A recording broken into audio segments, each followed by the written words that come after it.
ओम गणेशाय नमः।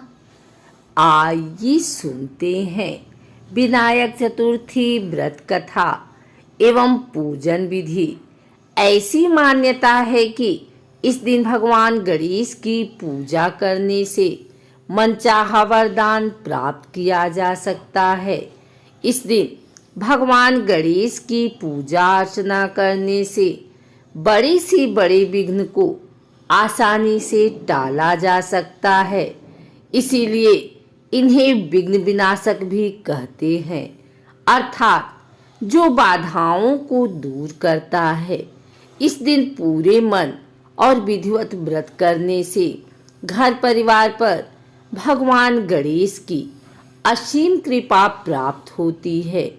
विनायक चतुर्थी पर भगवान गणेश की पूजा करने से ज्ञान और ऐश्वर्य की प्राप्ति होती है।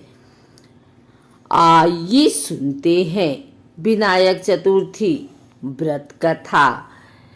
इस दिन ब्रह्म मुहूर्त में उठकर नित्य कर्म से निवृत्त होकर स्नान करें। इसके बाद गणेश जी का मन ही मन ध्यान कर विनायक चतुर्थी व्रत का संकल्प लें। इसके बाद मंदिर में स्थान को साफ कर और भगवान गणेश की मूर्ति स्थापित करें। गणेश जी की पूजा व स्थापना करते समय मुंह पूरब या उत्तर दिशा की तरफ होना चाहिए। अब दीपक जलाएं और भगवान गणेश को सिंदूर से तिलक करें। भगवान श्री गणेश को तुलसी नहीं चढ़ाना चाहिए।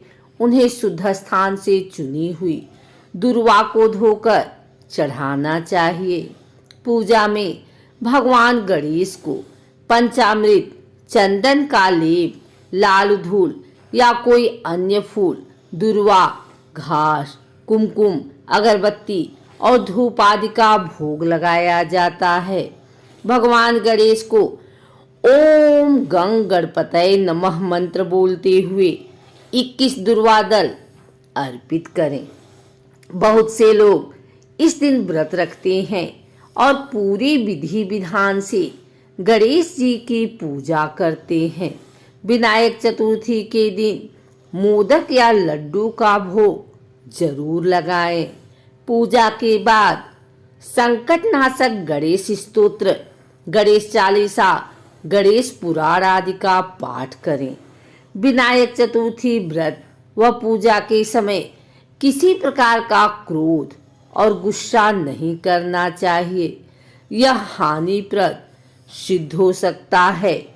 कथा के अनुसार एक बार माता पार्वती के मन में एक ख्याल आया कि उनका कोई पुत्र नहीं है। ऐसे में वो अपने मन से एक बालक बनाते हैं और उसमें प्राण दान देती हैं।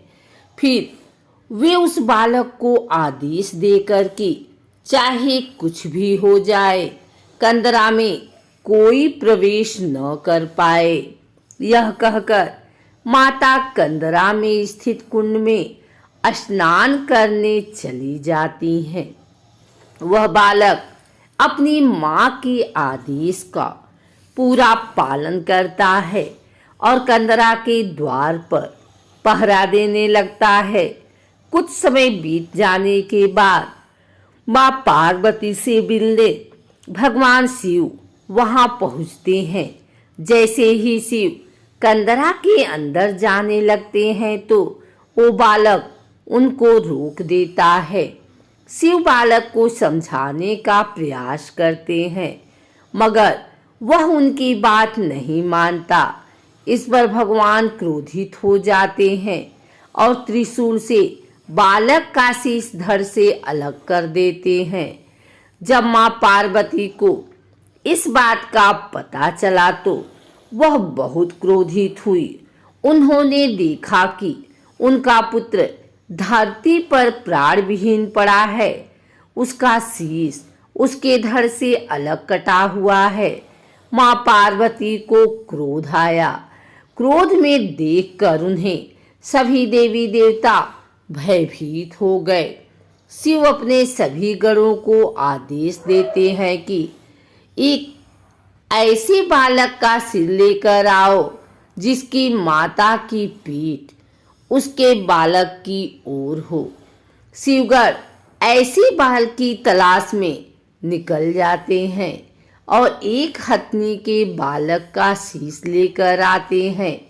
शिव गज के शीश को बालक के धड़ से जोड़कर उसे जीवित कर देते हैं। यह देख माँ पार्वती कहती हैं कि यह शीश तो गज का है, हर कोई मेरे पुत्र का उपहास करेगा। तब शिव बालक को वरदान देते हैं कि आज से इन्हें गणपति के नाम से जाना जाएगा। सभी देवों में गणपति प्रथम पूज्य होंगे। बिना इनके कोई भी मांगलिक कार्य पूर्ण नहीं होगा। धार्मिक मान्यता के अनुसार विनायक चतुर्थी का विशेष महत्व है। भगवान गणेश को ज्ञान, बुद्धि, समृद्धि और सौभाग्य के देवता के रूप में पूजा जाता है और किसी भी शुभ काम की शुरुआत प्रथम पूज्य विघ्नहर्ता गणेश जी के पूजन से होती है। चतुर्थी तिथि भगवान गणेश को अत्यंत प्रिय है। इस दिन भगवान गणेश सभी भक्तों की मनोकामना पूर्ण करते हैं और उन्हें ज्ञान और धैर्य का आशीर्वाद देते हैं। विनायक चतुर्थी के व्रत में लोग रिद्धि सिद्धि यानी धन विद्या निपुणता आदि की अभिलाषा रखते हैं। जब संकष्टी चतुर्थी व्रत जीवन के सभी बाधाओं को समाप्त करने के उद्देश्य से किया जाता है। इस दिन भगवान गणेश की पूजा करने से सभी समस्याएं दूर हो जाती हैं। चतुर्थी तिथि को भगवान गणेश की पूजा करने से कार्यों में किसी भी तरह की कोई रुकावट नहीं आती है।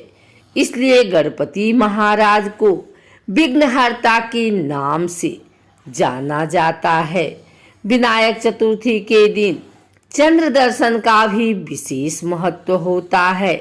मान्यता है कि सूर्योदय से शुरू होने वाला विनायक चतुर्थी का व्रत चंद्र दर्शन के बाद ही समाप्त होता है। इसलिए विनायक चतुर्थी के दिन चंद्र दर्शन जरूरी होता है।